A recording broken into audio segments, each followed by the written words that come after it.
Hey everybody, what's going on? What's hot? What's hip? What's happening? What's shaking on your Monday? You're down an hour of sleep because we fell back. We didn't spring forward, we fell back. Hey, I'm going to tell you today about Deep Throat, the movie. I know what you're thinking. You think it's going to be dirty. I'm not going to let it be dirty. Oh, I know you want it to be dirty. Oh, I know that so well. It's not going to be dirty. I'm not going to let it be dirty. Hey, by the way, if you want to go to the TomGullyShow.com, there's 270 podcasts there, sure to beguile and entertain you. You can also get to our merchandise store where you can get great stuff like this, like Terry Nee did. That's the 20-ounce Tom Gully Show mug. He's probably only got 12, 16, I don't know, in there. That's a quarter for scale. Or you can just go to cafepress.com/the Tom Gully Show. And we desperately need funding. Oh, God, do we need funding? We so desperately do. I want to buy a Big Mac or something. And to do that, you go to paypal.me/Tom Gully Show. What's going on in our chat room here? The Reverend Wild Bill says, I have an interview tomorrow morning, Tom. Wish me luck. Job interview, or are they interviewing you about paranormal or haircutting or some other Wild Bill thing? Sunday Jenna says, happy Monday. Happy Monday to you, Sunday Jenna. Diana O'Brien says, we're on. Diana O'Brien, of course, is from Shrewsbury, Shropshire, across the pond, across the Blighty, some might say. Oh, by the way, Diana, Arsenal sit high atop the English Premier League. On goal difference, yes, but we're still on top. Suk says, good luck, Bill. Yes, good luck, Bill. Reverend Bill says, I like the radio collection. Well, as you know, I like to make these thematic backgrounds for shows, but I don't think I could do that for this show. We'd shut the place down, man. What's on? What people are... Hey, and I had a great chat today with one of my favorite people in the world. It was all too short. A comedian by the name of Steve Bluestein, opened for Barry Manilow and for Frankie Avalon, a whole bunch of people. And he had to cut the call short because a famous ventriloquist that you probably saw on television a long time ago named Jane Johnson was arriving at his house. And wonderful chat, though. It was great. It was great. The chef is in the house, Randy Ramos. Yes. Reverend Wild Bill says, this is a job interview. It says customer service work from home. Customer service. You? Customer service?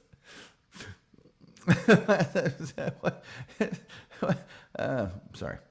I just hear a lot of, what would you think it was going to do? Of course we got those. You called us, didn't you? Stuff like that. Let's see. John's cat, Javier, I don't know. Hey, Tom, I'm new to your channel. Shuli and Bob sent me. Was it John's cat, Xavier? So nice to see you. I've laughed many times at your comments on the Shuli Network. Hugh says a few guys named Frankie. Hey, Frankie. Red Hollywood says, Gully, I've had enough of your head games. Head games. I love that song. Man, I was U2 live from Red Rocks under a blood red sky, really loud, all during show prep today. Reverend Wild Bill says, I will be on my best behavior. I'm not sure that's gonna, but I bet you Reverend Wild Bill would do great in customer service with people that were smart, that already had their act together, and they just weren't, people. Probably does great with them. Anyway, like, share, subscribe. Those things don't cost you nothing. It don't cost nothing, and makes you classy. Because everything we do on this show is classy. And all you people here are classy. Aku says, glad one of us will be, Bill. Yes. Yes. I say again unto thee, yes. Terry Nee says Brett Harris is selling Corey Feldman tickets. I wouldn't buy those, man. I watched the Anthony Cumia composite ultimate Corey Feldman collection, and I didn't realize how bad he was at music. Terry says Brett Hollywood, not Brett Harris. I thought maybe you were doxing him. Dox. I told the world we were having a bitter war. That is an act of violence. I was bullied as a child. Was bullied in my family. Anyway, Delco Chris, who we think is awesome, says, my boss is in the UK. When I can hear his 5-year-old son, his accent is the best. The boy's name is Oliver, and I have fun with that. He wants more. Hello, Daddy. Peter Lake says, good evening, Tom. How are you doing today? Okay. I'm doing great, Peter Lake. How are you? He's also from across the pond. Across the blighty, some might say. Reverend Wild Bill says, can't fix stupid. No, you cannot. Docs, yes. Terry Nee says, I swear autocorrect is out to get me. I call it auto incorrect. No lives matter. Reverend Wild Bill sent me a great t-shirt. It has Jason Voorhees' mask on it, and it says no lives matter from Friday the 13th. Brett Hollywood Show says, Brett Hollywood sucks. Forget that guy. Brett Harris rules. Hey, let me tell you about Deep Throat, the movie. Shall I tell you about that? Let me open up my thing here. I got to, you always want to open up your thing. Let's see here. There we go. I got to get my thing. You also got to get your thing opened up, right? Deep Throat, for those of you who do not know, and by the way, I know you want this to be dirty. Oh, I know how desperately you crave and so richly you deserve it to be dirty. It's not going to be dirty, okay? It is a 1972 American adult, I'm going to say adult film, written and directed by Gerard Damiano, who's listed in the credits as Jerry Gerard. They had to change their names. I'll get to that. Starring Linda Lovelace and Harry Reams, and is considered the forefront of the golden age of adult film. But that's not the important stuff culturally, okay? This was one of the first adult films to feature a plot, character development, and relatively high production values, okay? And the big thing is about this movie is there was a brief time when there was this phenomenon. It was a very brief time. It only lasted 2 or 3 years, where these films got mainstream, popular attention, and it launched a trend that was called, I don't want to say this, porno chic, okay? Which meant that regular folks would go and see these films.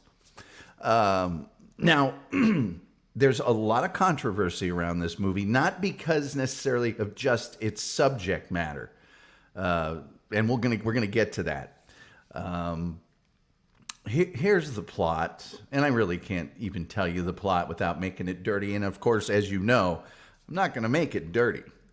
I simply won't do it. No. Linda Lovelace, who plays a character in the film named Linda Lovelace, is frustrated physically, and she seeks some advice from her friend named Helen. She does some things that Helen suggests to her that are wild and out there, but that doesn't help. So she finally directs him, this Helen, to a doctor named Dr. Young. And during their sessions, the doctor discovers, to very carefully word this next passage, that Ms. Lovelace's female pleasure center is not located where it should be on her physique. It is instead located in her glottal canal. Is that good? Therefore, she has to develop certain skills. The rest of the movie pretty much just her developing those skills. And eventually she meets a guy that makes her happy, and then that's what the movie ends there. You know, that's the plot of the movie. That's it. There's no superheroes. There's no explosions. There's no shoot 'em ups. There's none of that. Okay.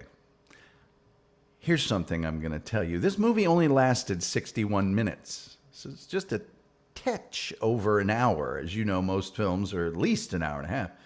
And there was a budget on this film, and we'll get into that in a minute too, of $47,1972. How much did this less than $50,000 film make at the box office? Well, records are not exact on the film, and I'll tell you why in a minute, but it made anywhere between 30 and 50 million dollars. So the scenes for this film involving Ms. Lovelace were shot in North Miami, Florida, over just 6 days in January of 1972. The interiors were shot at a hotel, and that time it was known as the Voyager Inn. That building was subsequently converted to a dormitory for a university called Johnson and Wales University. One of the stars of the film, named Carol Connors, shot all of her scenes in New York City. Now, the movie was produced by Louis Butchie Perino. Perino. And he was listed in the credits as Lou Perry. Now, he was the owner of Plymouth Distributing, which he later renamed and whatnot. But the entire production cost $22,500, which is about $150,000 today, and an additional $25,000 for, believe it or not, the music. Okay, that's about $175,000 today. So in today's dollars, this whole thing was about, $325,000 investment. The music, by the way, was provided by Perino's father, Anthony Perino, who was a member of, and this is getting into a lot of stuff about this movie right here, right now. You want it to be dirty. It's not going to be dirty the way you think it's going to be dirty. It's going to be this kind of dirty. He was a member of the Colombo crime family. Yes, one of the biggest, it's an Italian, mafia crime family, the youngest of the 5 families, but, there you go. Gerard Damiano, who had rights to 1/3 of the profits, the director, he was reportedly paid a lump sum of $25,000 once the film became popular, and that bought his third of it out. John Franzese also had a financial stake in the film. John Sonny Franzese Sr., yes, he was an American mobster and former underboss of the Colombo crime family. Can you see where we might be running into some problems here? Okay, we might just be running into some problems. By the way, here is Linda Lovelace, and she was so popular, she got to put her feet in cement outside of Grauman's Chinese Theater. That's how sort of mainstream this film became. So the film comes out, and the reception from the film, actual real live film critics went and saw and reviewed this film. Roger Ebert himself said it's all very well and good for Linda Lovelace to star the movie, to advocate freedom, but the energy she brings to her role is less awesome than discouraging. If you have to work this hard at freedom, maybe it isn't worth the effort. A review in Variety, yes, Variety magazine, which normally doesn't review this kind of film, stated that although the film doesn't quite live up to its reputation as the Ben-Hur of these kinds of films, It is a superior piece which stands ahead above the competition. I'm sure that was a joke. Al Goldstein, I won't give you the name of the magazine that he was the head of. I'm sure you'll discuss it in the chat. Wrote a rave review in his magazine saying, I was never so moved by any theatrical performance since stuttering through my own bar mitzvah. Bar mitzvah, sorry. Now, this movie premiered at the World Theater in New York and was advertised in the New York Times, although they had to change the name of it to Just Throat. The film's popularity launched a brief period of time, as I mentioned, of upper middle class interest in explicit films. Several mainstream celebrities admitted, right out in the open daytime in front of God and everybody, that they had seen this movie, including Martin Scorsese, Brian De Palma, Truman Capote, Jack Nicholson, Johnny Carson, Vice President Spiro Agnew, Frank Sinatra. Barbara Walters mentions having seen it in her autobiography. The title soon became a pop culture reference, most notably, as we all know, when Howard Simons, whatever, then the managing editor of the Washington Post, chose it as the code name for a well-guarded secret during the Watergate scandal.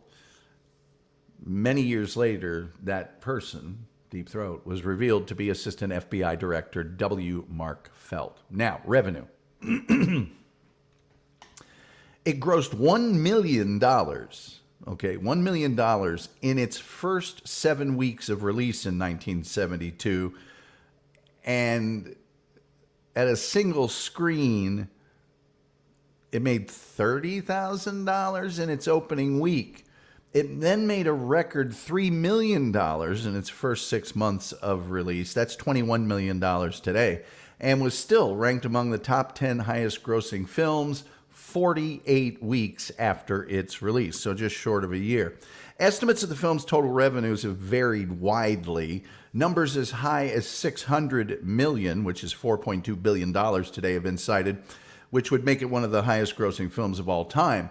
With an average ticket price of $5 in 72, that's $34 today, almost $35. Box office takings of $600 million would imply that 120 tickets have been purchased, which is not very realistic. Although subsequent sales of the film on home video certainly brought additional revenue.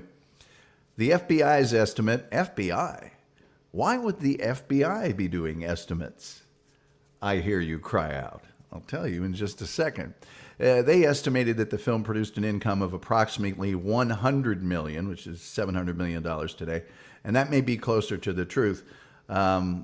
Various critics argue for lower figures because it was banned outright in certain parts of the United States. The directors were suggesting that the actual revenues from the film were maybe even higher than $600 million.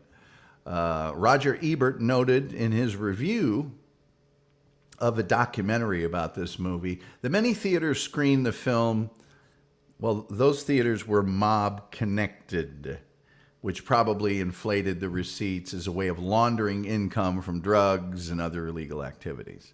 A censored edition of the film was released on DVD in 2006 for fans of pop culture and those wishing to own a non-filthy, dirty version of this infamous movie. And then we get to the controversies, okay? The big one was the obscenity litigation. In various places in the United States, the movie was shown to juries to determine whether it was obscene, and those outcomes were all over the board. But it was banned, completely outright banned, in numerous places. Now, this was at a time where there were film boards in various states and various cities. The Motion Picture Association's ranking system had begun, but it was not outright. In other words, local communities could override that if they wanted to. Incidentally, When the MPAA first came out with its rating system, it was vastly different than it is today. And one of the ratings they actually had at the time was X. And the X designation went on movies like Clockwork Orange. It just meant this is for adults only, nobody else, you can't see it.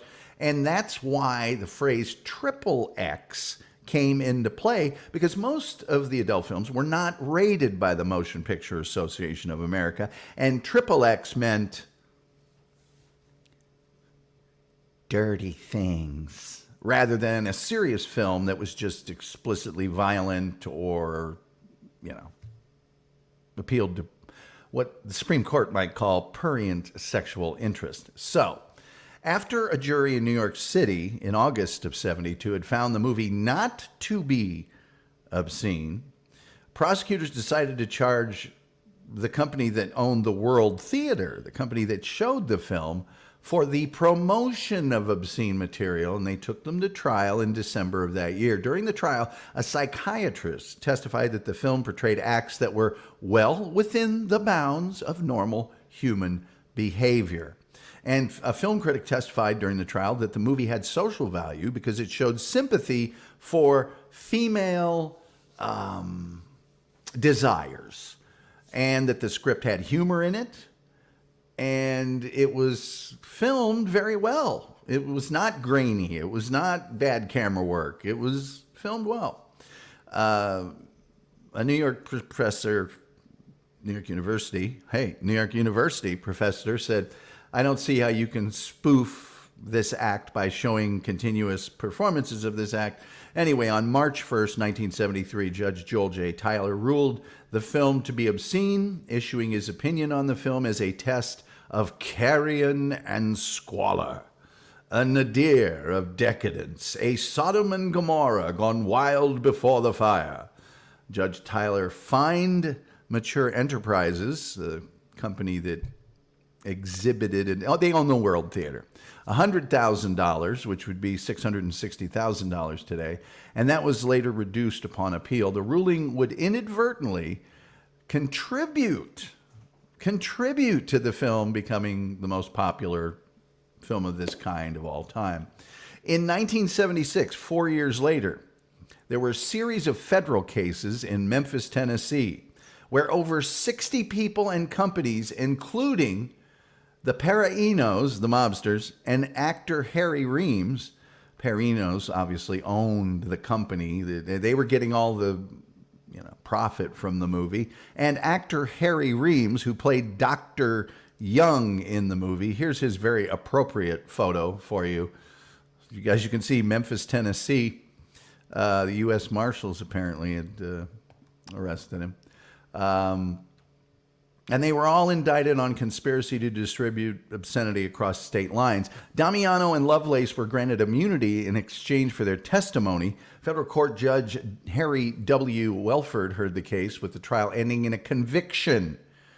So they were convicted. This was the first time that an actor, Harry Reams, had been prosecuted by the federal government on obscenity charges. Reams became a celebrity and received considerable support from Hollywood. On appeal, he was represented by, wait for it,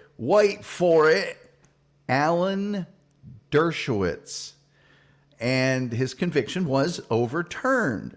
The Miller test, what's called the Miller test, which is a three-pronged standard from the U.S. Supreme Court's Miller versus California decision, which is what determined what constitutes obscenity, had been applied in his case, the FBI case known as My Porn. Convicted and sentenced Michael Cherubino to 5 months imprisonment. He was fined $4,000. Anthony Novello, 6 months imprisonment. Joseph Perrino to 1 year's imprisonment and a $10,000 fine. They also fined his company. Louis Perrino to 1 year's imprisonment, fined him $10,000, including a $10,000 fine to each of his two companies. Anthony Batista got 4 months imprisonment, fined $4,000, on down the line. In 1975, a Sioux Falls, South Dakota jury, which you might think would be more uptight, more conservative than other places, found the film not obscene. In San Antonio, police seized the movie and its movie projector from a theater several times over a 2-week period. Harry Houseman, manager of Franklin Art Theater on South Avenue in Syracuse, New York, was charged with second-degree obscenity. In the United Kingdom, hey, Diana O'Brien, hey, Peter Lake, and all of our friends across the pond. The movie was banned upon release, and that ban was upheld by courts 10 years later. The uncut DVD of the movie was finally given an R18 rating in the UK in 2000, which allowed it to be sold in licensed adult shops in the UK.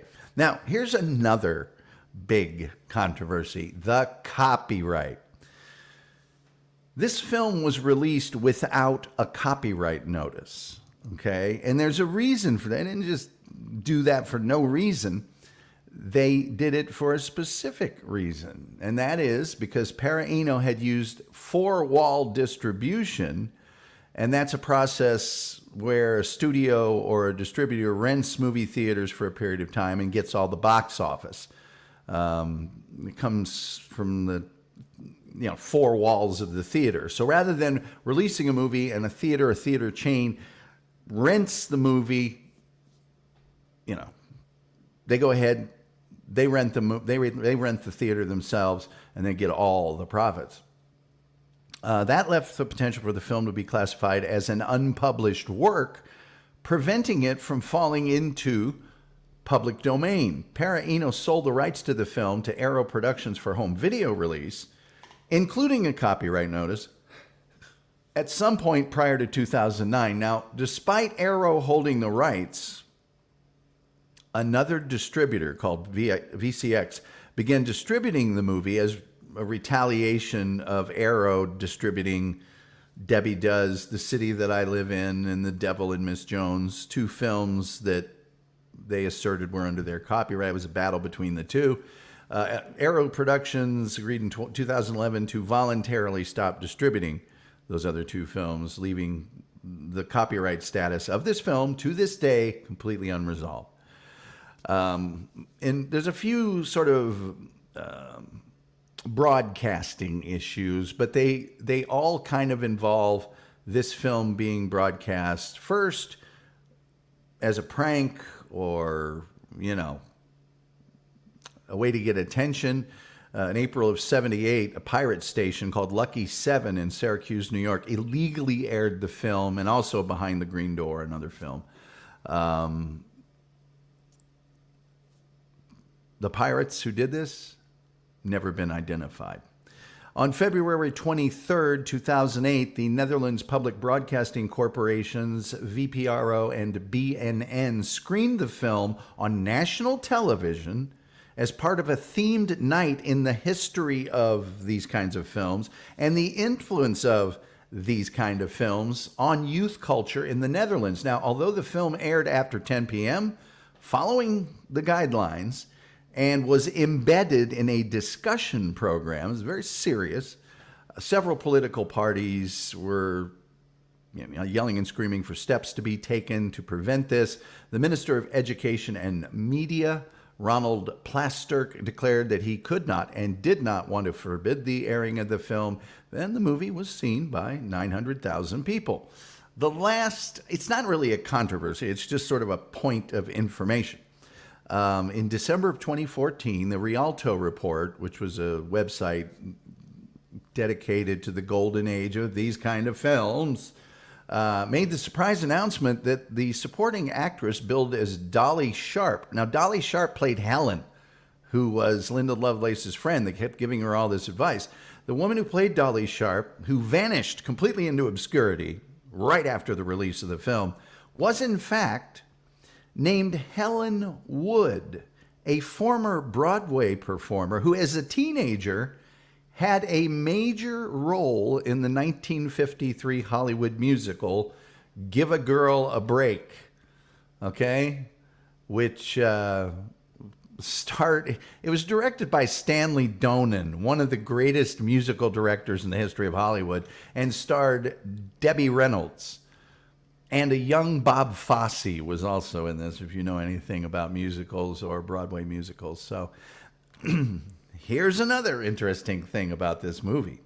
As you recall, they spent like half of the budget of this film, over half of it, on the music, which, you know, back then, normally they would, hey guys, you want to come in here and play some music? They didn't spend money on music for these films back then.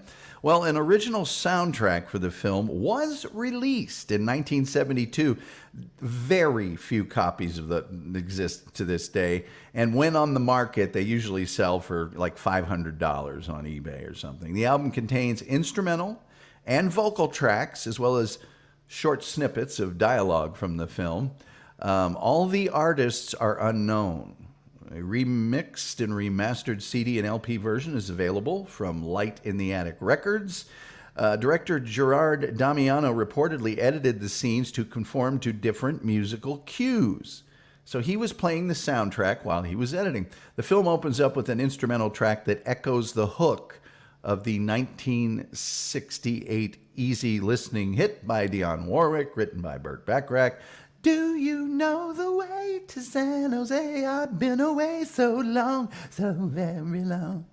I could go through some of the tracks. Mind If I Smoke While You're Eating?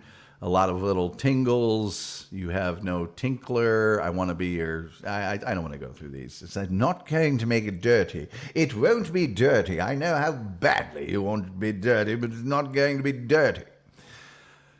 There have been various sequels and remakes. They're not really worth talking about, and there was a 50th anniversary re-release of the film, restored, re-released, and many screenings were held. All of the principals and the director, Damiano, have since died. The children of Gerard Damiano, Chris Starr and Gerard Damiano Jr.,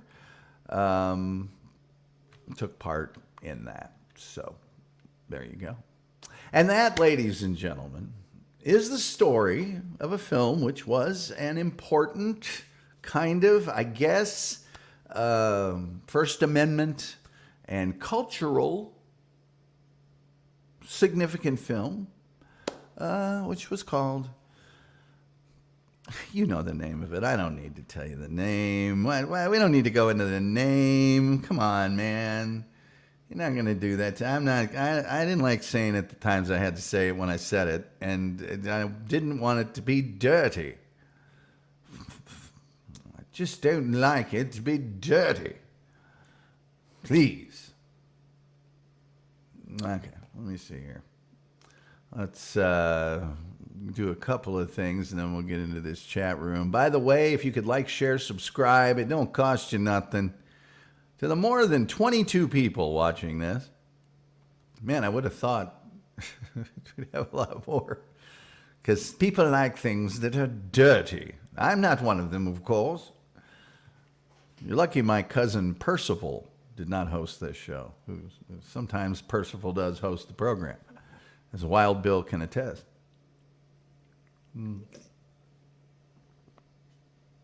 Percival would have been doing this show a lot more frequently, but I can't find the spirit gum and the beard material.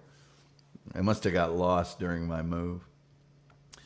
All right, let's just get into the thing here, because I'm trying to open the phone lines and it's all locked up like Jesse James on this. Aku says that's a movie you need a safe search turned into research. While Bill says in today's time, Deep Throat would be R-rated. Probably. People saying hi to each other.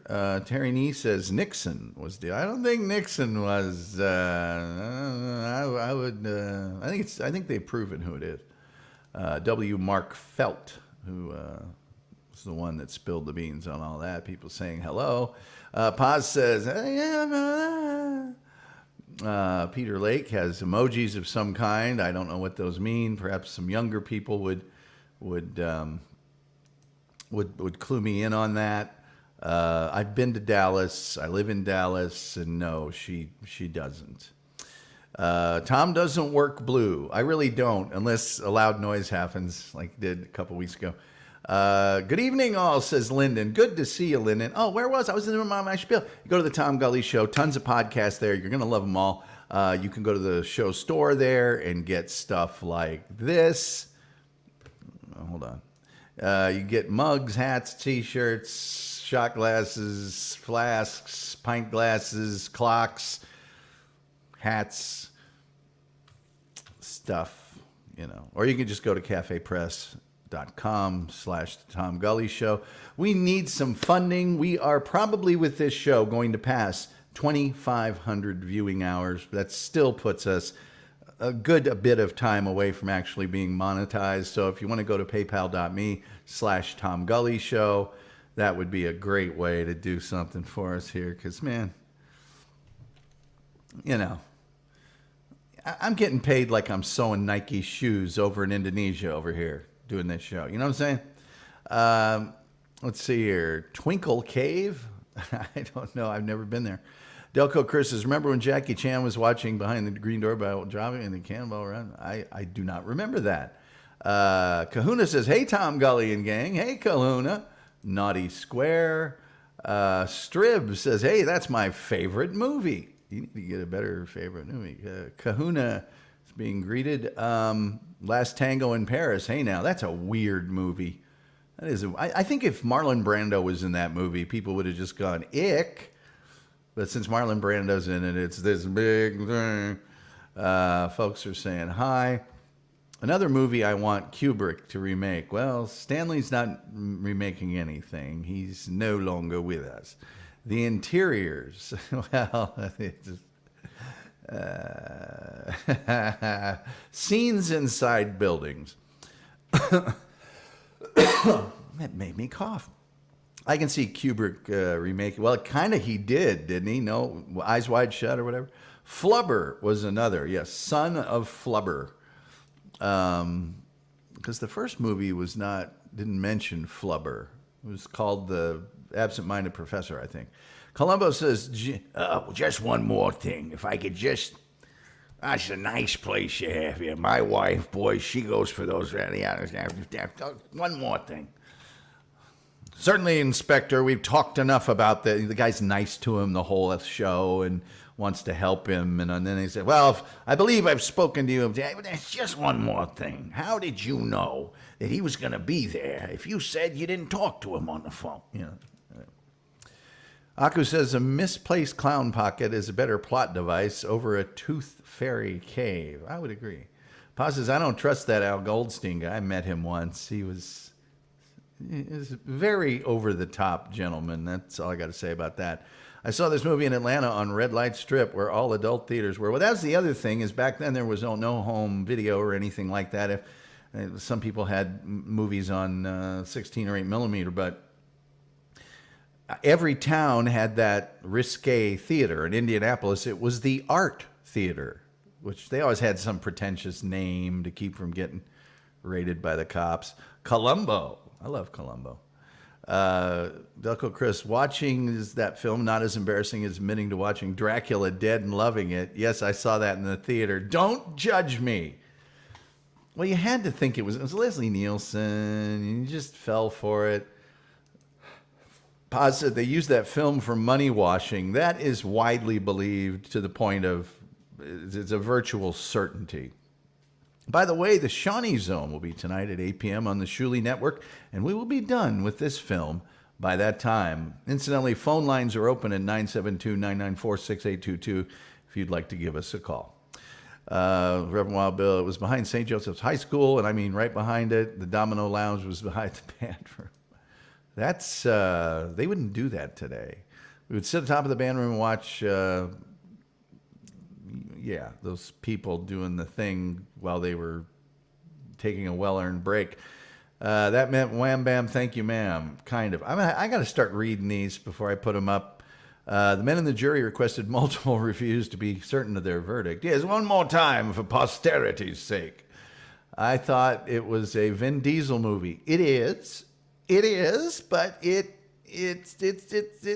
other things. It's the thing you see in a cartoon for moonshine, It's a lot of different things. bad entertainment. It was a good entertainment. Reverend Wild Bill says he loves Harry Ream's stash. Are you sure that's not Geraldo? That is Geraldo. Well, he kind of looks like Geraldo, doesn't he? Back in the day, before the name change. Helen Wood. Yes. Oh, boy. HC, let me tell you about Russ Meyer would be a fun. Let me tell you about Russ Meyer is a man, he's, oh, boy.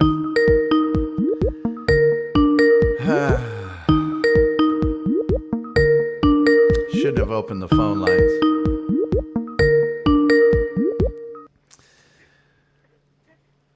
Hi, and welcome to the Tom Gully Show, Wild Bill.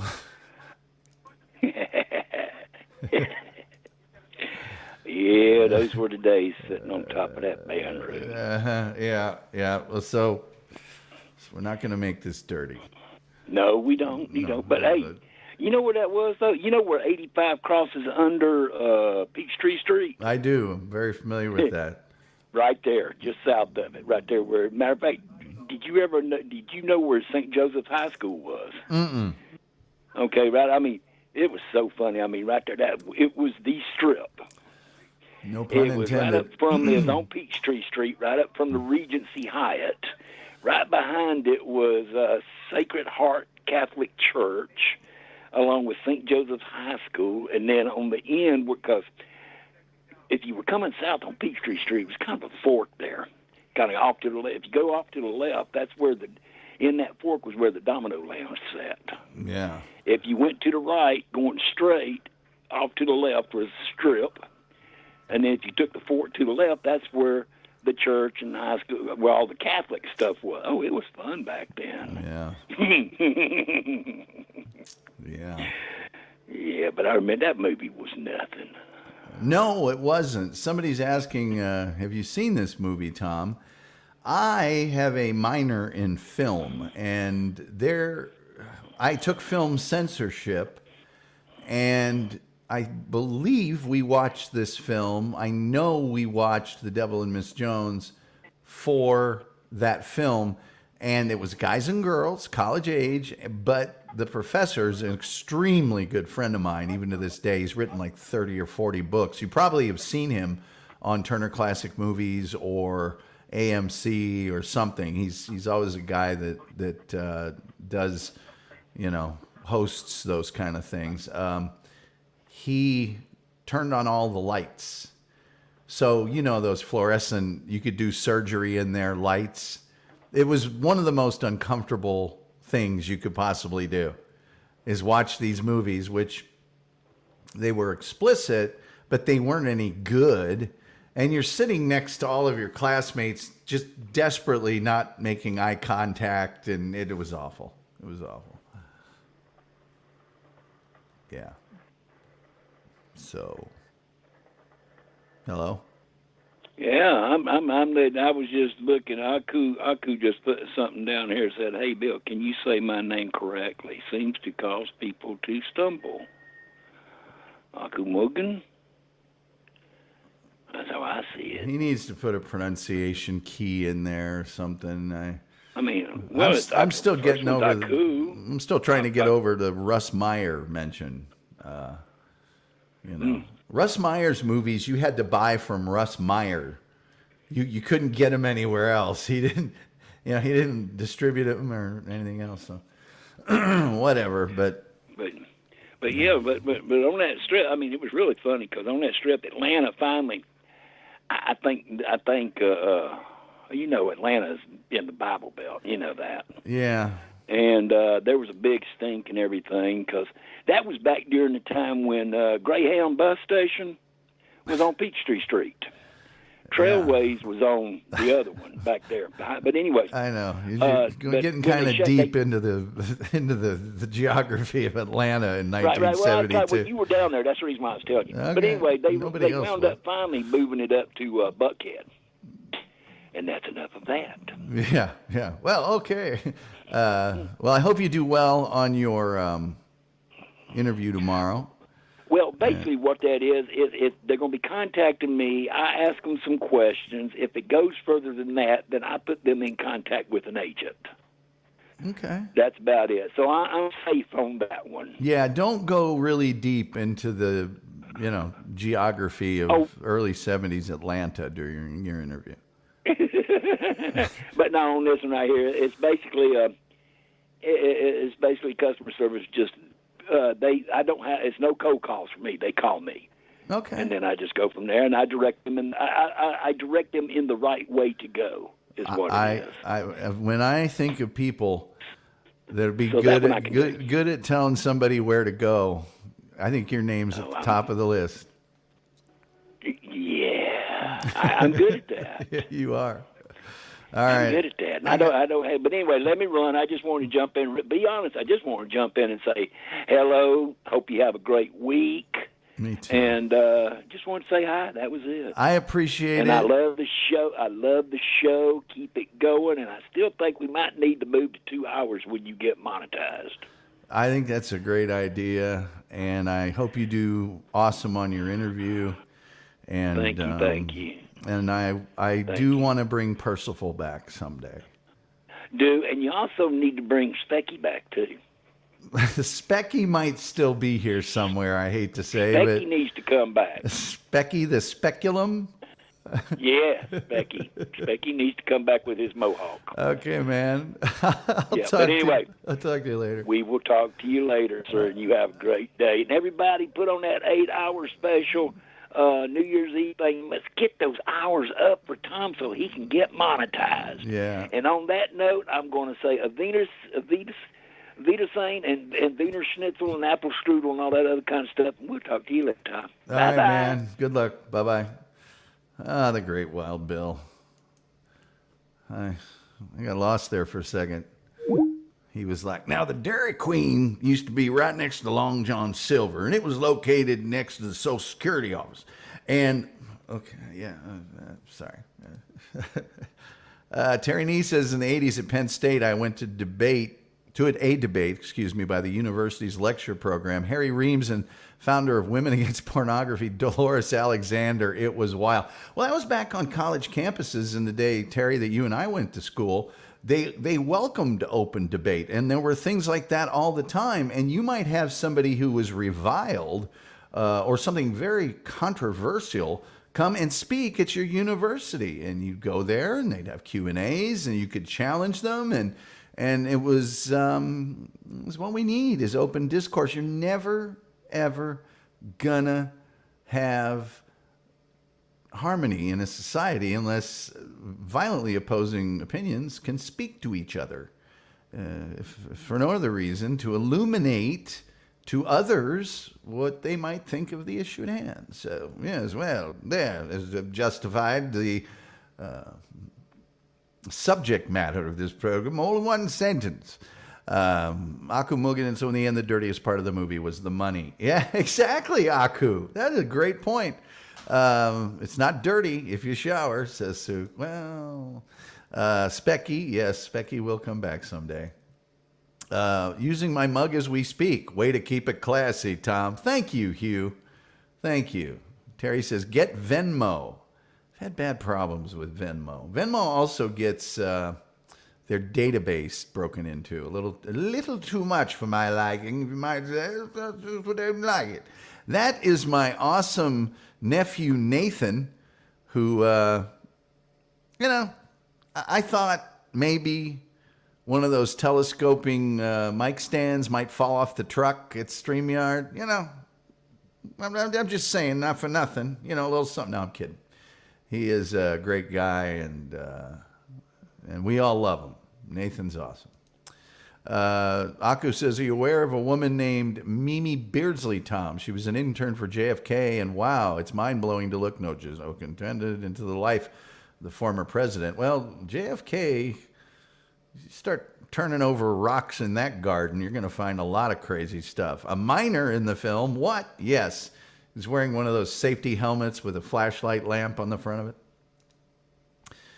The Peachtree Dance, says H2. Everything's Peachtree there. It's a Peachtree Court, Peachtree Parkway, Peachtree Street, Peachtree Drive, Peachtree Boulevard, Peachtree Place.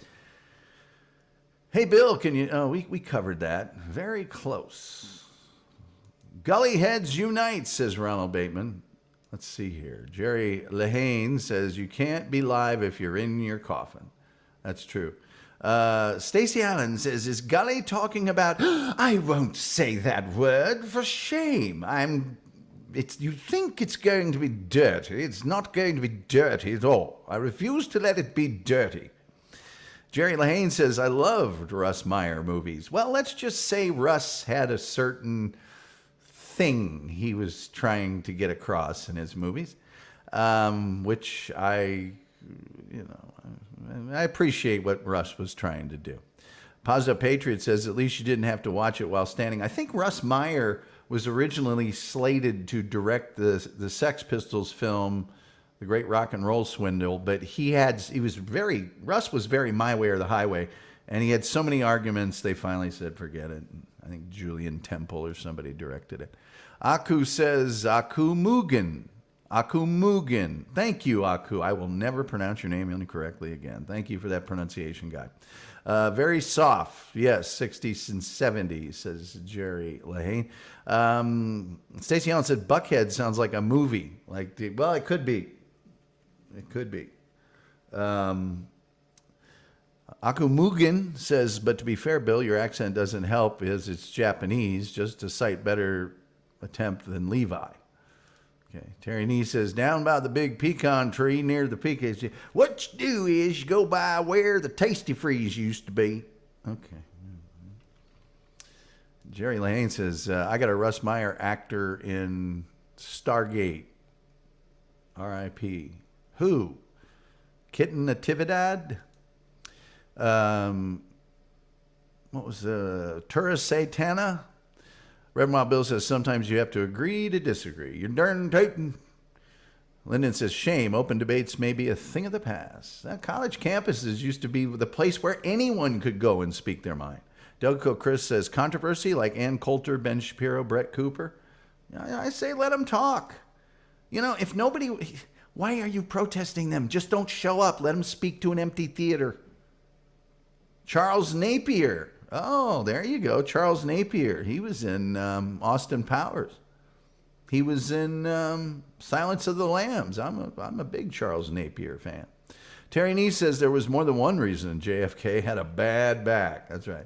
Wanda Pizzazz, we haven't seen you here for ages, and I can't believe I said your name without thinking about it first. Good to see you, Wanda. She says, that's a very naughty title, Tom. It's very naughty. Wanda has already lost track of this conversation and started thinking about something else. Wanda, I'll try as hard as I can to make the rest of the show all about you, because that's what you like. I'm kidding. I like you, Wanda. You're a wonderful person. Rumpled Trenchcoat says it's where the blah used to be that kills me.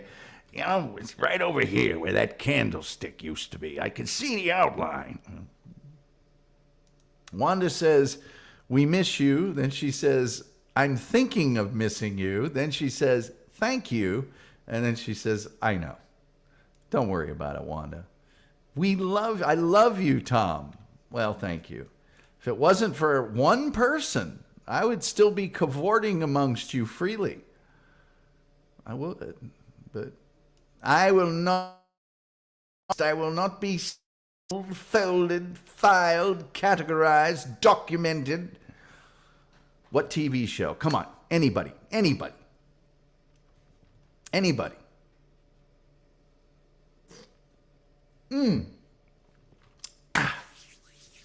In just about 8.5 minutes, we'll be done. Because on the Shuley Network, the Shawnee Zone comes on at 8 p.m. Eastern. And even though I might have had some reservations about some, not all, of the prepping remarks by Mr. Shawnee, love the show, love him. It's a great show. And that's the first real show I've taken exception to, because a lot of the shows I'm like, if you're talking about that, I got nothing to say because it's all unprovable. But then there's been other shows when I've said, yeah, there's actual documented, factual, statistical, provable with the thing and the stuff, you know. But it's a great show. The Shawnee Zone is a great show. It's a wonderful show. I highly recommend that you watch it. Aku Mugen says AFV. I'm sorry, I didn't know what you're talking about. Reverend says, what did we learn today? Well, we learned that you should not go into business with the mob, and you should not let the mob start the company that you're doing business with. And we learned that you can go to jail for things that are filthy dirty. Filthy. Let's see. Terry Nee says Shawnee, yes. Stacy Allen says Shawnee's on at 9 Eastern. Why is it I thought that I had to get out of here? These guys need a schedule somewhere that I can print out. I thought that I had to always get out for Shawnee at top of the hour. I'm wrong. Has it ever been on at 8 Eastern, or am I just... I might have dreamed it. Randy says, say goodnight, Gracie. Good night, Gracie. Whoops. Jerry Lahane says, thanks, Stacy. I thought so too, 9 o'clock. I'm about to start laughing at something I read but haven't put up on the screen yet. Aku Mugen says, America's Funniest Home Videos, hosted by Tom Bergeron. Stacy says, you do this every Monday. You know, on Mondays, I have put in 16 hours on the air over the weekend. I haven't said anything about it, but don't know as I should. But I'm all week actually have been lucky enough that the powers that be having me doing middays. That's the big time. That's, well, it's not morning or afternoon drive, but you know what I mean. So I did that today. And for that reason, I have to prepare tomorrow's show tonight. I can't just throw it together while I'm watching the Rico show tomorrow. Stacy Allen, you're the best. You're the best. Old timers. Yeah, it's just a bunch of old timers. Reverend Ralph Bill says, we're old timers for a reason. You might think about how I got to be an old timer. And by the way, while we're on the subject, I hope you don't get to be one. If you don't like it that much, I hope you don't get to be one. Aku Mugen says, to be fair to Tom, daylight savings. Aku, it's daylight saving. Drives me crazy. SG Fanboy, love you, brother. Love you. You're thinking of Phil. Middays is, well, it's not the big time, but it's bigger time than the weekends. And it's during when all the people are there, the important, super talented, super professional, doing it for a living. Can't say enough about how awesome they are. People are there. And when I'm around those kind of people, it's like when I started playing higher and higher and higher levels of sports, it's like, man, I want these people to be able to look at me and go, I'm that guy is not awful.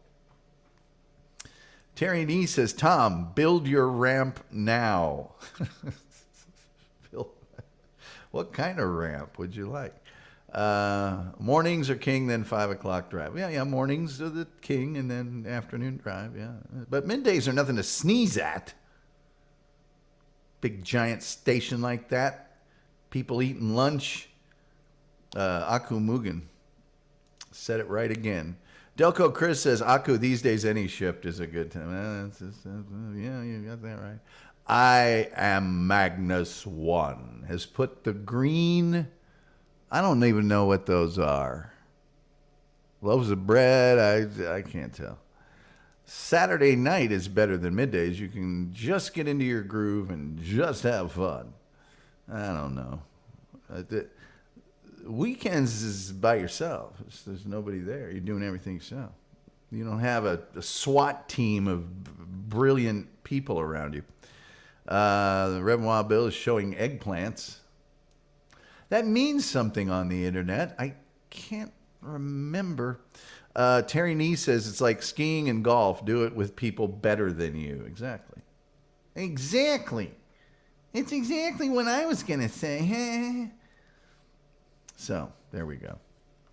To the 33 plus people in here tonight, please hit that like button. When you hit that like button, YouTube loves me, okay? And share and subscribe so you can ruin other people's day with this program. Also, there's the paypal.me Tom Gully show. Oh boy, it'd be great. It'd be great to get, not for nothing, just a little something for the effort, And then there's Patreon, where I put all the stuff I'm way too scared to do on the internet. And keep in mind, I did this. So that stuff's got to be, woo. Incidentally, I have other stuff I'm scared to put up on my Patreon. But until I get more people on my Patreon, it doesn't make any sense. Well, let me see here. Aku says, also feel free to just use Aku. I respond to hey you also. All right. Carl Pilkington did weekends. Enough said, says Chief Alloy. Terry Nee says, Tom, if you're relegated to doing the ski report, you're host. Well, yeah, I've never done the ski report. Never done that. Ronald J. Bateman says, Stone Green host. I was going to do that for this show. Put that background behind me, but then I decided for something a little more wholesome. Because a lot of people think stone green means illegal stuff that people take, and it's recreationally legal in some states. And I don't do that, so people that know what it means, it's really cool. People that don't want to know what it means go, oh, wow. Jerry Lahane says, I dated Sharon. Subscribe. Reb Mobile says, certified Stone Green host. Yes. I'm the only host that is set in stone, green rated by not even a show. And they rate a lot of hosts. I mean, that's Rudy Giuliani. That's, tons of people. Delco Chris says, I love Carl Pilkington. Toby McGrovey says, and watch the archives too. Yeah, the archives are all right. Terry Nee, he says, I don't know what's going on now. Ronald J. Bateman says, well, good for you. I almost read that aloud, and that would have been filthy dirty. And I know you want the show to be dirty. I know you thought it was going to be dirty. It's not going to be dirty. You caught that too. I did. Aku says, wait, is the wacky tobacco not legal in Texas? Maybe medicinally or something. I don't know. Nobody tells me anything. Ronald J. Bateman says, JJ is not doing well these days. He's not? What's up with JJ? Tom, you called Delco Terry. I am so sorry. It's just those are two of the people who have made extremely generous donations to this program. And so sometimes old Tom's little brain gets confused with the things while I'm having fun. Are you guys sure it's on at 9? Because I don't want to get into their show. I'm very loyal. And so when Phil was doing his show, I would never, not by 1 second even, impinge upon it. And I won't do it to those guys or their shows either. Even though occasionally some of those shows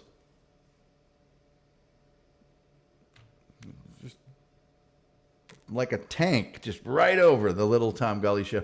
Or they'll suggest that they're going to roll over it like a tank, and then they'll switch their time. And that just makes me feel used.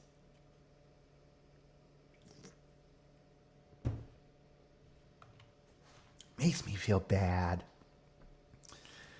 Stacey Allen says, yes, 100% sure it's at 9 p.m. If Stacey Allen says 100%, that's good as gold with me. Mostly because I think she's got a very good grasp of the facts. But there's a little part that's like, man, if she's wrong, I'll be able to throw a touchdown dance like you've never seen. Terry Nee says, Tom, look into a nursing home now. Be prepared. Well, it just so happens that a very close relative, very close, was a nursing home administrator for over 40 years. I'm in. Keep going. Keep going. You want me to keep going? I'll keep going. I'll keep going. I'll go and I'll go and I'll go and I'll go and I'll go some more. And that's what makes it such a beautiful gesture on my part. Delco Chris says 9 p.m. Okay, 9 p.m. Eastern. How do you guys feel about losing that hour? Man, I feel it. And I feel it for like a week after you lose that hour. Starts at 9, March 11th at 9 p.m. Okay. SG Fanboy says they're late half the damn time anyway.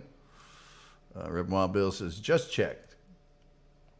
Cardiff 8:30, says Delco Chris. The puppets hate me. The puppets don't care for me at all.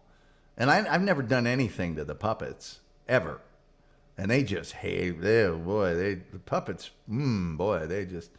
Coors for Brains is live, though, says Aku. I used to try and watch that, but now it's just more fun to watch it on the shows that cut it down to size and make fun of it. Terry Nee says 9 Eastern or 9 fake time. Hey, by the way, you guys, please go to Rumpled Trenchcoat, a Columbo podcast. It is a great podcast, especially if you like Columbo, and how can you not? Check that out. He does an amazing job.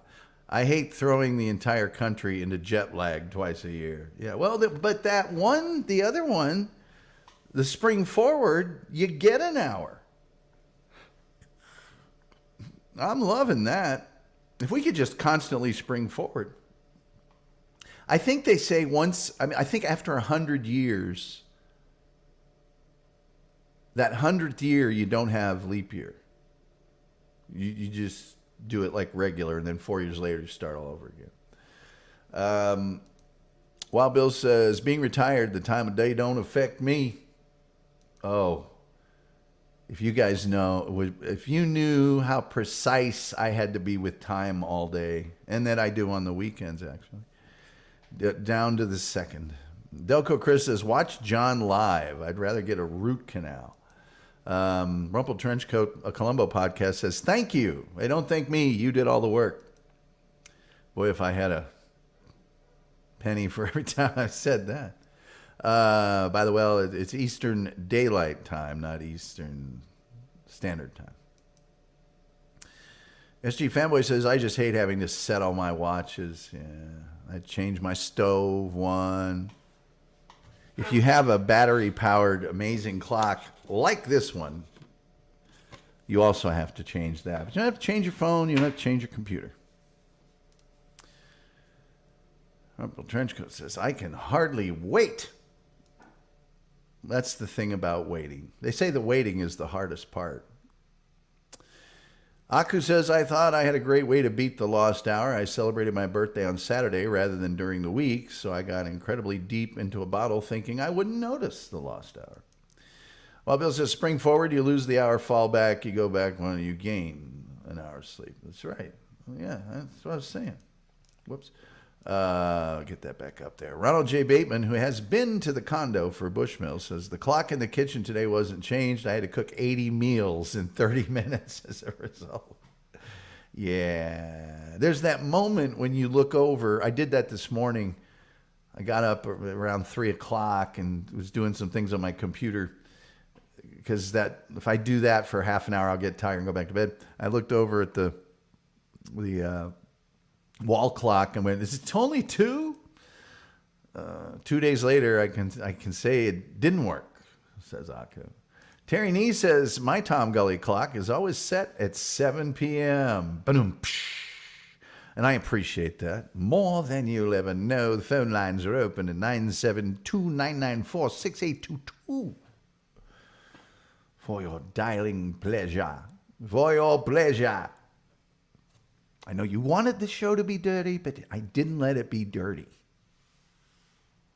Didn't let it. SG Fanboy says, Rev, I have a few G-Shocks that have automatic, but just a few. Well, let me tell you all a little bit of story about here. Now, as you may or may not know, I was born and growed up, for the most part, in Indiana.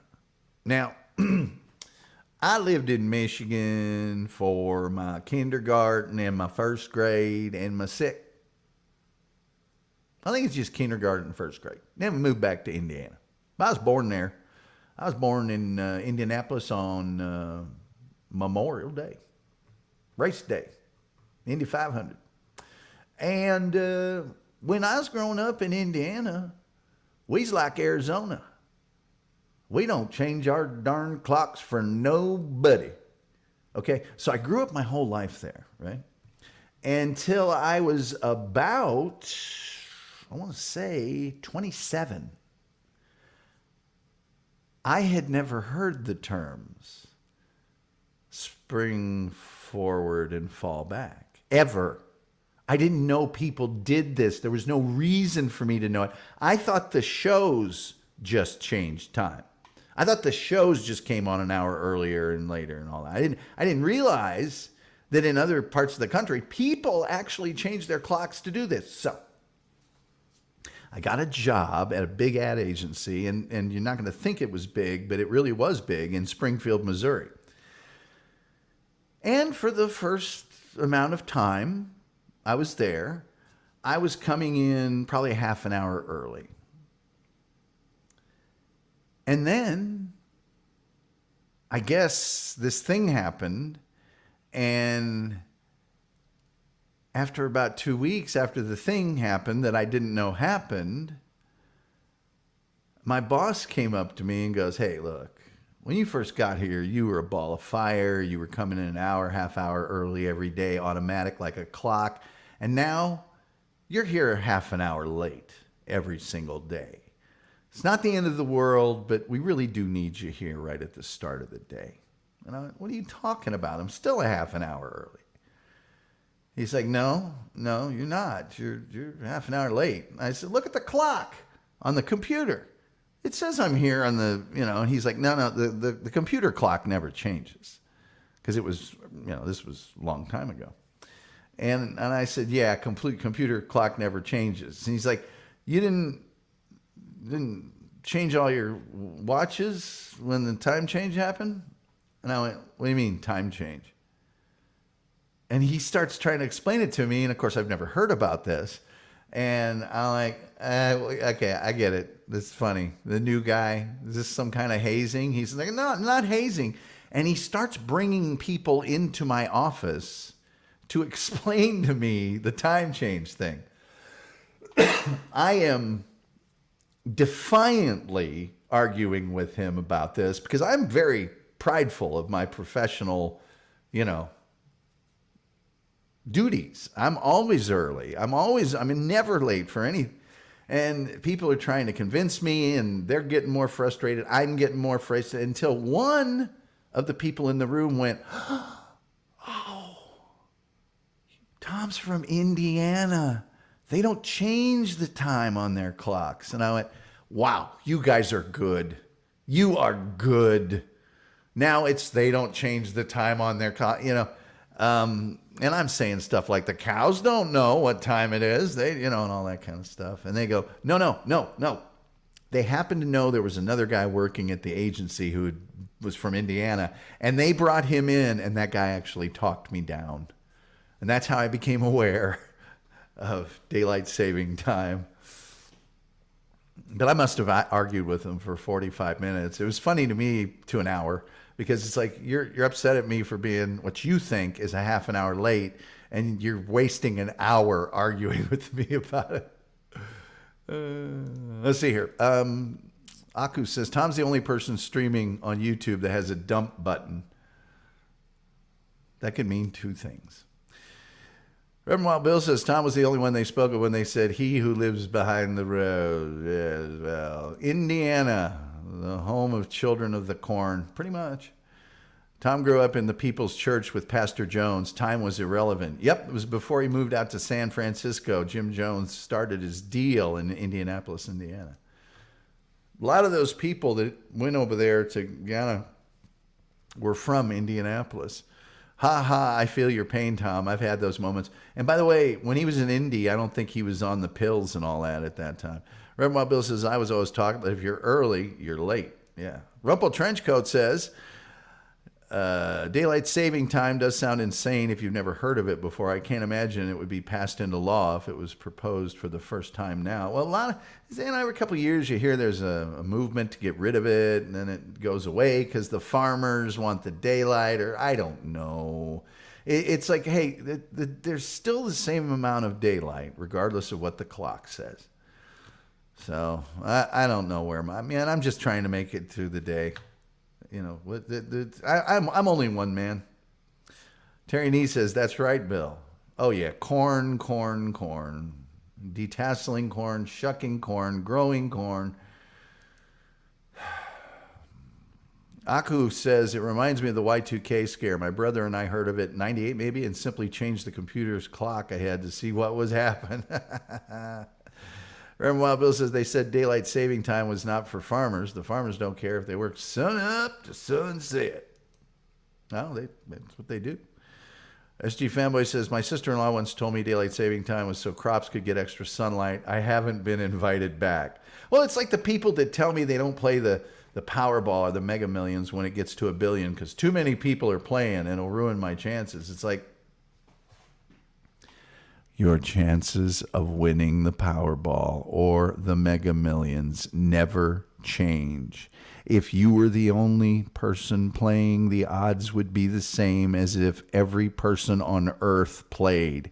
Your odds of getting and matching those 6 numbers in the required way never change.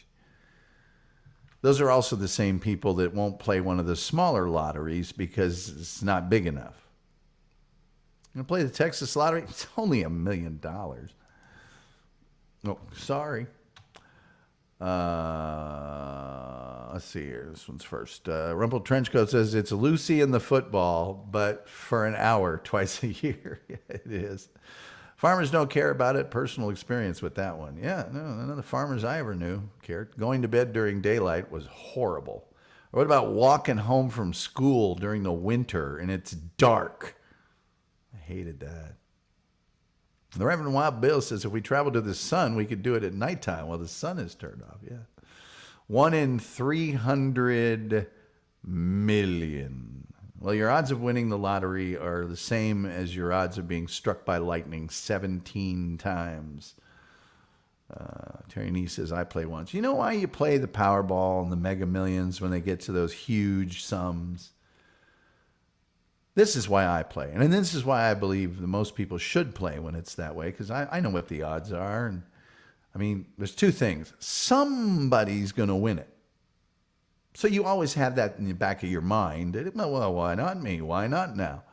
But the real thing that you're playing for is that 2 or 3 days that you get to dream and you get to make all of those inconsequential, never to be executed plans that outline everything you would do with that. I'm going to put a roof on a high school football stadium. I mean, everything. There you go. I'm going to fix up the Thunderbird. And Aku says, people are dumb and don't know what to do with data. Remember once it was how cigarettes cause cancer and they used asbestos in the filters. Yeah, I remember when Bubble Yum or Bubblicious, it was Bubble Yum, had spider eggs in it.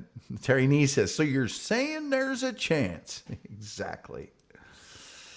Red Wild Bill says, maybe I should play the lotto. I'm on number 16 with the lightning strike. yeah, it's double. You're due, man.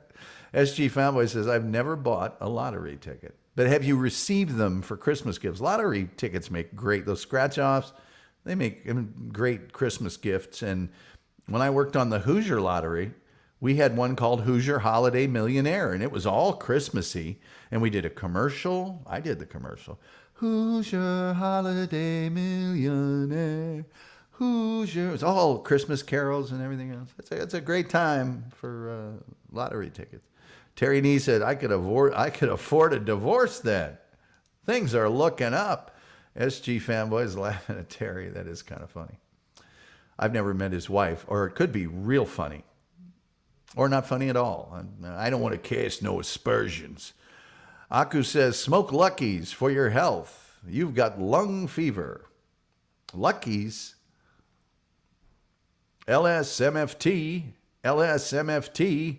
Lucky Strike means fine tobacco.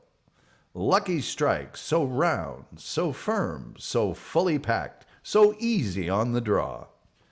I'm sorry, I've listened to way too many Jack Benny shows. I know all the Lucky Strike ads. Sold American. Lucky Strike uses 100% American tobacco. Terry Nee says, my wife is lovely. Isn't she lovely? Isn't she? I like to give out joke lotto tickets and watch them go crazy till they find out the truth. It's fun to see joy turn to hate so fast, says the Reverend. It's toasted. Yes. That's from Mad Men, I think. Aku says 1940s commercials are such a treat. They're such a treat. All right, kids. I don't know what else we can talk about here this evening. Do I have anything nearby? If I'd have known, I'd have prepared a little. Lexi Lawless just tweeted. I don't know why that's not my thing. Oh, somebody liked something. I've got a new subscriber. Unak subscribed to my YouTube page. Thank you, Unak. SG Fanboy liked the show on Twitter. Thank you. Let's see. That's about all. Whoa, we're getting a lot of things. Lee Law. Haven't seen you in ages, Lee. My wife said she divorced me and claimed half if I won the lottery. I won €10 this week. Should I tell her? Here's what you do. Here's what you do. I'm trying to think of the order to tell you this in, because you tell her that you won the €10, and she says, "Well, give me some of it." You go, "I spent it," and then she goes crazy. She gets really mad, right? She calls you every name in the book. She points out every one of your failures because women categorize, and then you pull out something really nice that you bought her with the €10. And then she has to feel bad for like a week. And then you can spend another €10 or maybe more because she feels guilty. Flintstones smoking cigs. Yeah, the Flintstones are cigarette smokers. AIDS candy, anyone? Doesn't contain anything that would make you nervous, says Aku. Yes, that was a diet suppressant or whatever. And then, of course, the Affliction came out and they had to take it off the market. Terry Neese, she may be watching. Shh. That's a good thing you said she's lovely. Delco Chris says Winston on the Flintstones. Yeah. Winstone probably is what they called it. Reverend Wild Bill says, Lee, tell her and give her all 10. It would be worth it, probably. I don't know, man. I don't know. Most of the gals I dated, I was born without a man, I'm going to die without a man, I make my own money, I can spend it myself. Smoking cigs and having a gay old time. I want to go to that place where they get the ribs that make your car tip over. I mean, that's a value. That's a dining value is what that is. Mm-hmm. You know, I don't think anybody from the Shuley Network, except for Joe and his wife, watch this program. And that doesn't bother me. It's just, it would be a thrill if they did. There's another person who I really love their show. I mean, I really like it. And you guys might not like me for liking it, but it's very old school. And that's why I like it. And that is Pat Dixon's show.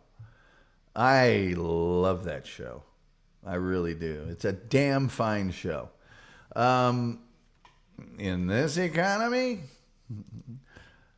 rib make that your car, that makes your car tip over. Yeah, at the end of the Flintstones opening.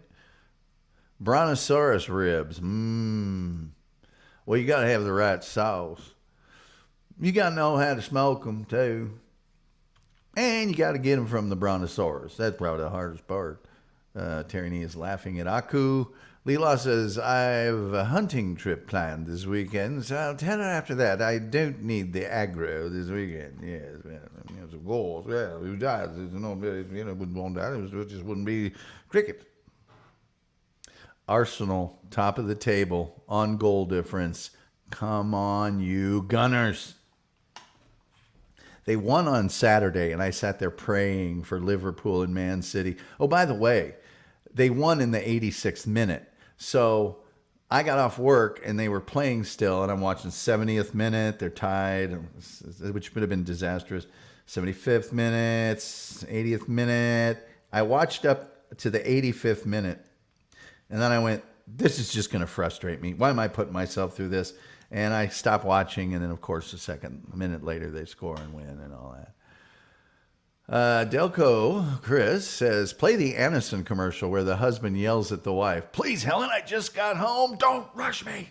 Remember those Excedrin headache? Was it Excedrin or was it Aniston that said, headache number 1013 or, whatever, stuck in rush hour. They would always they came up with all the series of reasons that someone would have a headache. Headache reason number 42, whatever. Go Arsenal. Yeah. Terry Nee is sleeping through the description of the most popular sport in the history of mankind on earth. Incidentally, Penn State had a very good college soccer team for quite a while. Probably not as good as Philadelphia Textile, but they did have, or was it Pennsylvania Textile? Anyway, back in the day, they had a really good one. Excedrin was the one that had the numbered ones. That's right. That's right. I love those commercials. I love those. What about the one-a-day vitamin commercial that you can see on YouTube, but it's in a big, 30 minutes of commercials. They don't have it by itself. And it's the one-a-day commercial that starts with a guy, and he's just looking into this. It's just him with a psych wall background. And he says, my wife, I think I'll keep her. I don't know how she does it. Takes care of the kids, does the laundry. And it goes through all these chores and stuff. And at the end, he goes, my wife, I think I'll keep her. She appears and hugs him, and it's because she takes one a day. I think he even goes, then it's because she takes one a day. Gives her the iron and supplements she needs. And wow. Let's just say it wouldn't go over today. Excedrin headache number 1568. Flintstone chewable vitamins. Well, let me see if I can find the Excedrin headache numbers here online real quick. And we're going to see Excedrin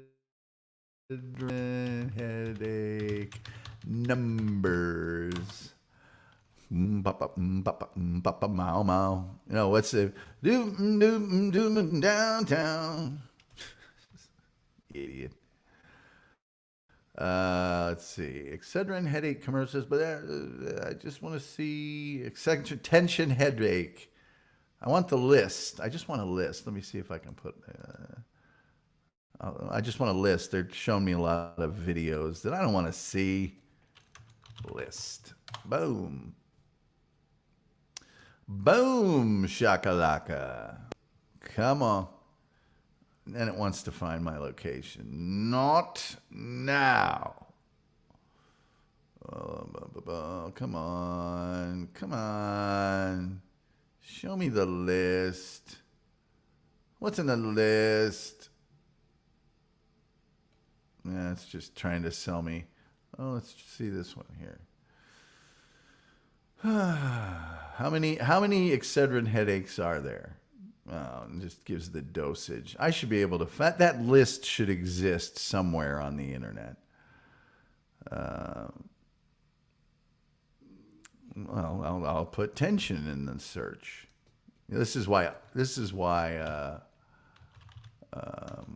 AI will never relief from tension headache relief. Yeah, it's not gonna. It's just gonna keep trying to sell me Excedrin. It's giving me a tension headache. Well, let's just see what what this one is. What was the one they were showing? 39 maybe. Let's check that one out. Okay. Numbers. Let's see if it'll. No, it's no. Gosh, come on, man. Can you give a brother a break? Oh, here. Let me play one of these. Let's go ahead and play one. Shall we? Shall we go ahead and play one? Come on. Come on now, be good to daddy. Load on up. Excedrin headache. Okay, here we go. Let's back it up. Back it up. Let's back it up, kids. Let's just back this thing up, shall we? We're going to share our screen. And I'm going to do that. I'm going to do that. Then I'm going to make myself teeny tiny, like a lawyer I know. And then I'm going to make the screen really big. All right, here we go. Excedrin headache number 24. What's for dinner? We've had liver so many times in the last month that I'm Oh, you're gonna eat your liver. negative. 0 liver is going into my mouth. Liver is good for you. With liver, you can live. I'm going to risk my life by not eating liver for 3 days. Somebody has to take a stand on this thing, and I'd rather stand on it than eat it, eh? I look in the mirror, I see liver. I look like liver. Oh, that's funny. Uh-oh. What are you taking that little bottle of aspirin This is for? not aspirin, it's Excedrin. You have a headache, huh? Excedrin headache. Oh. Life is full of Excedrin headaches. But Excedrin relief comes only from these tablets. Each 50% stronger than an aspirin for relief of headache pain. For Excedrin headaches, get Excedrin relief. Now that's great advertising right there. Let me see if I can find another one. Let me see if there's another one here. Let me see if my computer will work. Let me just forget the whole thing. Let me just forget the whole thing. Aku says, my stepfather rented out a pony to West 49 for a commercial. It's on YouTube. His actual name is Apple, not Bruce. Delco Chris says, Excedrin headache number 874. The wife maxed out the Bamberger's charge card. Lee Law says, only thong for a headache is a good kick in it. Well, all right then. Yes. Who eats liver? A lot of people do. Reverend Wild Bill says, number 39. I forget what that one was. Rumple Trenchcoat says, I like how the couple is like the Bickersons. Just rapid fire banter. Mr. Bickerson, taken over by the malady which causes him to be lethargic for 8 hours each evening, meaning sleeping. Let's listen. I love it when she goes, how much do you love me, John? How much do you need? I asked for money last month and you didn't give me. I asked for money the last month and last week and the month before that and the month before that. Well, I kept my word, didn't I? Terry Nee says, my mom and I loved liver and onions at Bob's Big Boy. A lot of people like liver. Even as a kid, I just wanted to yak on liver. I don't want anything to do with liver. Nothing. I don't want to look at it raw. I don't want to know it. I don't want to know it exists. Some people eat liver and onions. I know some people that put bananas in liver and they fry it up. Terry Nee says, my mom and I loved... Oh, I already read that one. Or I'm having deja vu. It's really hard to say.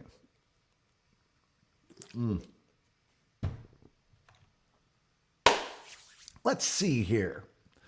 The East Coast in the South was Shoney's Big Boy. Well, there was Frisch's Big Boy. I think there was Bob's, somebody else's. Maybe there was a Shoney's. And then there was just plain Shoney's. In Texas, we just have Shoney's. We also have Luby's. I'm going on down to Luby's. All right, I think I've bored you people enough. Like, share, subscribe, visit the Tom Gully Show page. There you can go to the store and get the logo on various things. I've had this bowling shirt for 43 years. Believe that? It says Jake on it. Because my project for winning the Letterman Scholarship was a character I created called Jake Stone Productions. Jake Stone was the guy in my project, the detective, like a Quinn Martin detective I came up with. And so after I won the scholarship, I was famous for wearing bowling shirts. I used to have tons of them. I've thrown them all away now, but I think. But I bought everybody that worked on it with me that year for Christmas, and my whole family, shirts that said Jake Stone Productions on the back, which this one does, but I'm not going to turn around. And then it had their name on it. But my name was Jake because I am Jake Stone. That story was this much more interesting than the locations of various places in Atlanta in 1972. I'm just joking, Wild Phil.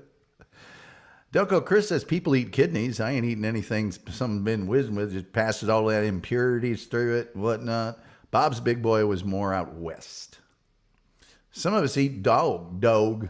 Eat my dog over there. Hey, Patty. Dude. Terry Nee says, remember Howard Johnson restaurant? I do, and I also remember, what was the one? It was along the highway, and they had the nut log. Begins with an S, I think. But they were only along the highways. What was the name of that? I'm not going to get it. Dude. Reverend Us? Yes, Terry with the orange roof. Howard Johnson's. Yeah, what was the name of that place? Everybody would get that nut roll or that nut log. Howard Johnson is right. Van Johnson is right. Nut log. Are you talking adult again? No, Shoney. No, it wasn't Shoney. Stuckey's. Thank you, Rumpled Trenchcoat. Stuckey's. Stuckey's has made a comeback, by the way. Like the daughter of the guy that started it or built it is now in charge of it, and she's really like bootstrapping that thing back. And I'm really, really interested in her to succeed. Delco Chris says Shoney's? No, Stuckey's.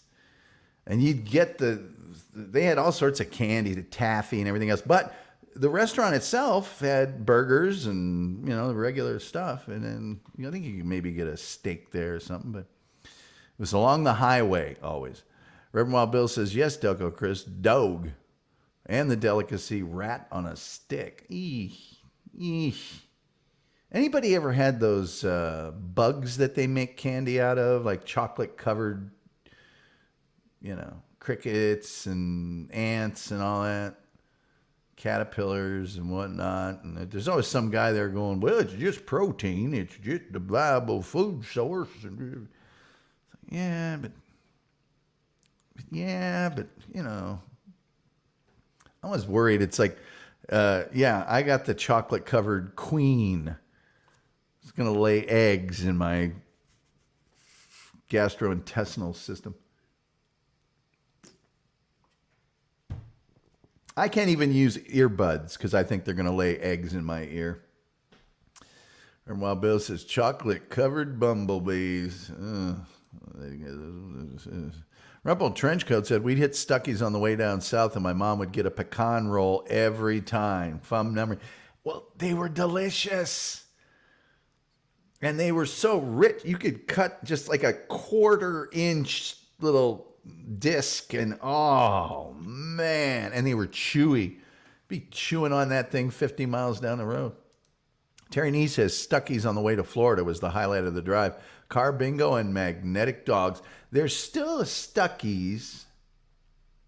What's the name of the town? When you take 65 south to get to Florida and you go through Tennessee, there is still, and I'm assuming there's more now that lady took it back over, and I would always stop there. And you had to drive into town, kind of. It wasn't right along the highway. It was 7-8 miles, maybe 5. I don't know. Great burger. Oh, and crinkle fry. Oh, really good. Chocolate-covered grasshoppers. Yeah, no thank you. Car drive. Yeah, we drive in the car. We take the car. Was Stuckey's a smorgasbord? If so, ate there as a youngin'. I don't think it was a smorgasbord. With all of these plane disasters that keep it, doors sucked off and phrasing out and all that, I think what they're finding, and a lot of people in the industry have been saying this for years, they keep trying to pay the workers less and less, the maintenance people, the tarmac people, certainly the stewardesses and flight crew. They keep trying to pay them less and less and less and less and less so that they can bring those ticket prices down. And I remember when flying on a plane was a big deal. You know, it was a little more expensive. You used to have to plan for it. It was a luxury to a certain extent. And now it's not. And with all these mishaps they're having, I would love it if it became more of a luxury again and people had to drive in their cars to do that stuff, or we built the rail systems up back the way they used to be. That I would love, because there was something about, and please remember, I'm the oldest of 6 kids. We would pile into the Suburban or the van, and we would drive to Florida. And we'd stay at some motel overnight halfway down, or we would camp somewhere and, pop out the tents. Me and my brothers were Boy Scouts. Boom, tents up. Boom, sleeping bags out. Boom, fire start. Boom, asleep.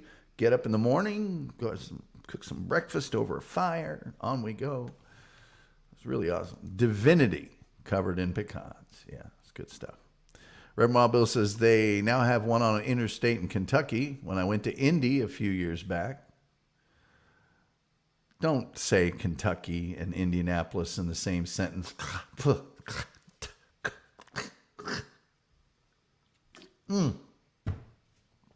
see here. Stuckey's, Mosheim, Tennessee. One I went to started with an A or a T. I can't remember which one.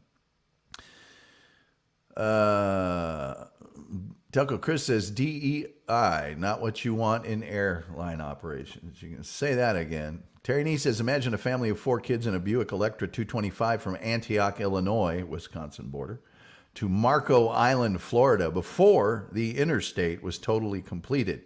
Thank God I was the youngest, 3 nights. Remember those long trips and you're just sitting in the car and maybe you brought a book. I always brought a bunch of books, and a radio. And I'd tune the radio in and I could listen to it for a while, and then the signal would go. I'd have to tune another one in, and you'd play games. We all know the alphabet game, right? Try to see the letters in license plate or a billboard or in the name on a car, anywhere that you could see one, really. And you'd also play the state game. You'd play the state game. Let's see here. Stuckey was more of a grill diner. Yeah, it really was. It really was. Not nice, Tom. What, the Kentucky Indian? If I did something that wasn't nice, I'm sorry. My mom's side of the family is from East Kentucky. There's nothing wrong with that. Just don't infect Indiana with your Kentucky-ness. Indiana and Kentucky do not get along. Hey, we'll tolerate Illinois, Ohio, and Michigan, but not Kentucky. Where about, Bill? Where about? She Owensboro? She out there in... No, that wouldn't be Owensboro. It'd be the other end of the state. That would be out there by Ironton. Is it Henderson? I can't remember. It's out there. It's out there where Billy Ray Cyrus is from, is where it is. It's where West Virginia, Kentucky, and all that meet up. Beetle, Punch Sister. Harlan, Kentucky. Corbin. Oh, there's a great documentary called Harlan County, USA. It's from the early 70s. You got to see it. It's about the strikes in the coal mine. It's got the head of the mine with a revolver behind him. And the documentary, it's shooting this guy walking out to the miners' cars where they're barricading the mine because they're on strike. Oh, mama. Harlan County, USA. See that documentary. It is amazing. That is Tom Gully Show certified. Wink. Ding. Reverend Wild Bill says, my dad was part of Bloody Harlan and ran moonshine out of, he's running shine. Me and him was running shine. Them revenuers took a shot at us. They didn't hit us. They hit the moonshine. The whole car got caught on fire. We still saved a couple of them quart jars full. Didn't pay for the trip. We had a good drive back. You know what I'm saying, son? Anyway. All right. Kids, it is 7:42 here in the Central Time Zone. I'd like to give you a little time to rest and relax and get ready for the Shawnee Zone. I'd like to also remind you, the TomGullyShow.com. You can go to the store, cafepress.com/TomGullyShow. Certainly PayPal.me/TomGullyShow. And the Patreon. It's all down there in the crawl. Anything you can do to support us, but certainly like on YouTube. YouTube, of course, the prescribed way to view the Tom Gully Show. And if you could just give us a click, don't cost you nothing, you know. It's classy. It's classy, you know. It's like you go to somebody's house and you use the last roll of toilet paper. You don't even check under the sink to see if there's another one and replace it because that's the classy thing to do. And then light a book of matches, you know. Taking pot shots at the scabs. We're getting off the train. Reverend Bob says, I can say that now. He's passed away, so no problems with old John Law. I think a statute of limitations is expired. Oh, man. All right, kids. I am going to be in on the Shawnee Zone. I got to figure out what tomorrow's show is because I got to get all the visuals ready today because I don't get home till this week. My dad's family is from Casey and from Harlan. My dad's family is from Civilization, north of the Ohio River. No limitations on that there. Well, let's just say maybe you did, maybe you didn't. Ain't nothing been proved. Nod's as good as a wink to a blind bat. You know what I'm saying? Whoa, I'm not putting that up again. But there aren't legally. So anyway, you guys have been awesome. Thank you for telling me when the Shawnee Zone actually started. You know what I think it is? I think there's some sort of mind control going on. Makes me think it's 8 Eastern. And that's conspiracy. You guys had to snap me out of my voodoo curse. I can't keep being such a goofball on this show. His father was foreman for the mining company up there. Okay. Anyway, you guys are the best. Like, share, subscribe, PayPal on me, blah, blah, blah, blah, blah, blah. And with all that being said, I think the only thing left to say would be, till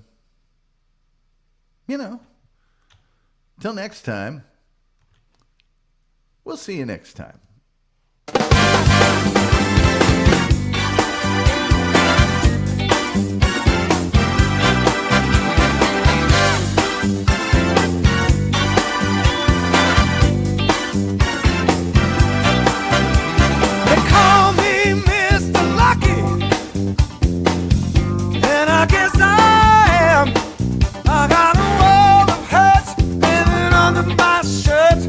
I don't want to talk about that.